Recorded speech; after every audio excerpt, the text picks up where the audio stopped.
Evil AI is born. AI brings cameras everywhere and the true heroes in the age of AI. You're watching the AI Report. Lots of good stuff today, lots of bad stuff as well. Subscribe for a wild ride and let's get into it.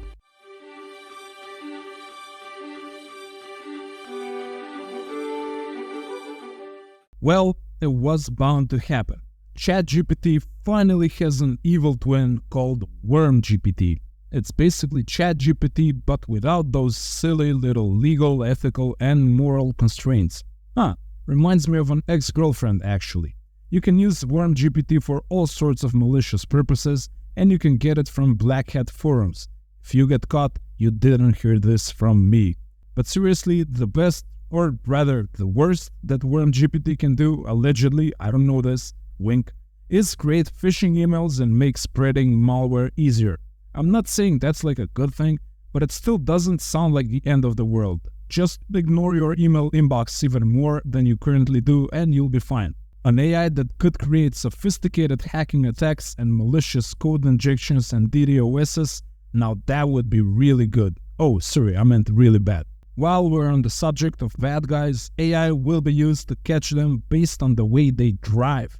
So, a new AI system will analyze license plate data and monitor millions of cars daily to detect patterns that match with how criminals drive.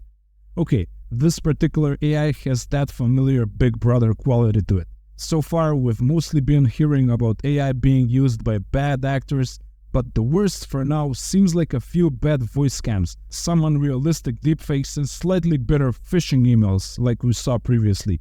On the other hand, law enforcement is having a blast with AI technologies. Seems like we're way off balance on the freedom versus safety scale here.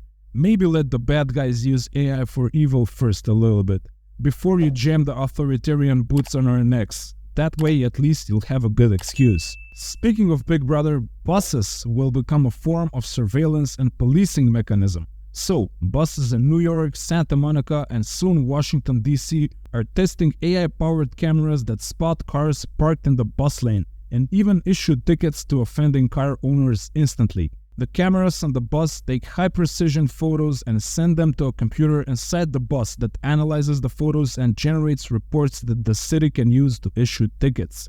Wow. I mean, understand that the intentions here are to make the public transport infrastructure more efficient, but it seems like I've been talking about AI and cameras in almost every episode this week. Like, come on, I get it, you're trying to be all law and order, but can I just cross the street and get to the grocery store while wearing a tomato sauce stained wife beater and be bored inside the store while holding a can of beans and pondering the futility of my existence without all of that being caught on some camera? It feels like AI gave excuse for every possible body of authority to start using cameras everywhere. Can't you wait until I die before you roll out all of these cameras? Alright, enough with the depressing stuff. Let's see some possibly good news. Microsoft is expected to announce some supposedly revolutionary AI products and partnerships today at MSInsights, their largest partner event. I think they're gonna announce they're getting married to NVIDIA and adopting all of us. I expect some big news here. This event will actually start in a few hours from the time I'm making this video, so I'll cover the results tomorrow. Another tech titan, Google, is expected to start working on extensions for Bard.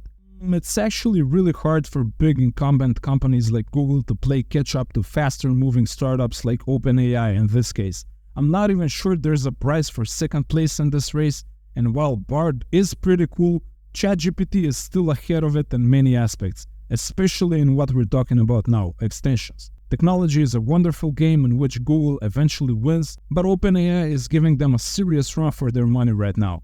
AI dominance still hangs in the balance. Bard extensions are a step forward for Google, but OpenAI is already 10 steps ahead.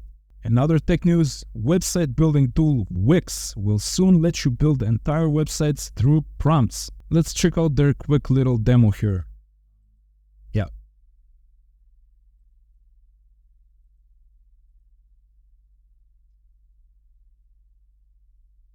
Okay, so you get like a chatbot assistant. Let's scroll up.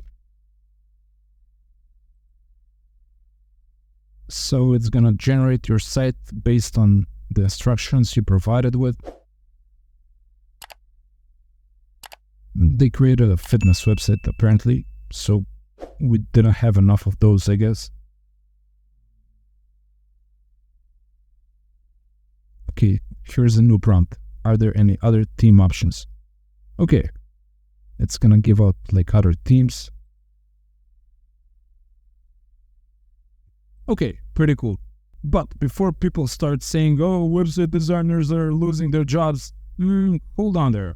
Like, this is not exactly that much of a new functionality. You can already create websites with just one click.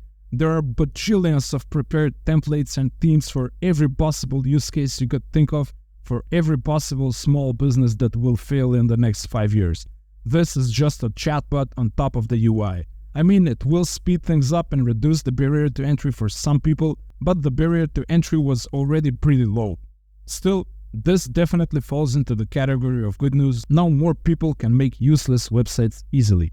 Next, instead of Googling my imagined symptoms 5 times a day, soon I will be able to scan my entire body with an AI-powered technology and find even more things that I shouldn't really worry about. Prenuvo is a company that combines MRI and AI to perform full body scans and find potential health issues in any organ or system. This will help prevent many ailments or catch them early and nip them in the bud. The scan doesn't use radiation, so you can scan yourself as much as you want. Of course, the tool is not yet 100% accurate, but if you're looking to find something to worry about, I'm sure it will provide you with plenty of options. And in similar news, we have AI-powered software that analyzes bone density scans to detect the risks of heart attack, strokes, falls, fractures, and dementia, or the 5 biggest enemies of my grandpa. The program can analyze a lot more data than experts while providing about 80% of the same accuracy. Wow, I feel like this is not even up for debate anymore. AI will revolutionize healthcare.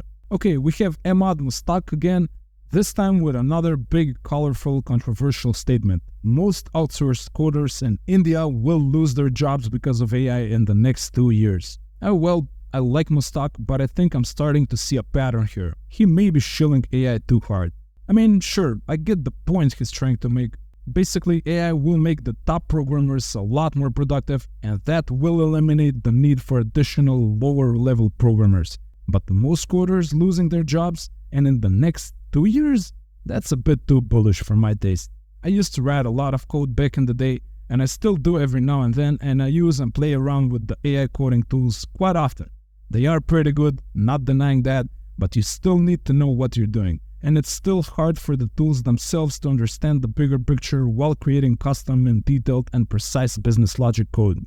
I'm not saying these tools won't cause anyone to lose their programming job, but 2 years seems like a very short period of time, and most jobs is too big of an estimate. And speaking of losing jobs, you know who else seems to be at a great risk? Astrologers. There's an unusually large machine that can now read the stars for you, and I'm pretty sure there must be tons of online tools that do the same as well. AI is such a Scorpio, man. I guess the Jupiter moons for astrologers are descending, and I have no clue what that even means, but guess what? Neither do astrologers themselves. Well, we gotta admit, it would be a bit poetic if artificial intelligence steals the jobs of astrologers, since it was human stupidity that gave them the job in the first place. And finally, movie megastar and guy checking out a recently divorced mom of 2, Tom Cruise, is siding with the proletariat and tries to persuade Hollywood studio heads to go easier on the actors and actresses less fortunate than him. Spoiler alert, he is battling AI in his latest movie, and in a way he is battling AI in real life as well, since the striking actors are under threat of being replaced by AI. I think this will be the final and hardest mission impossible for him. Get these Hollywood villains to part with their money and stop AI from consuming all of us. Well, honestly, to figure out what to do with AI, we're gonna need actual heroes now instead of movie heroes, and that's the way it is. That was the AI report. Like it or not, AI will change our world. You can choose to sit by and do nothing, or you can choose to be informed or even do something about it. And if you choose the latter, which I warmly recommend, like and subscribe, and I will see you tomorrow.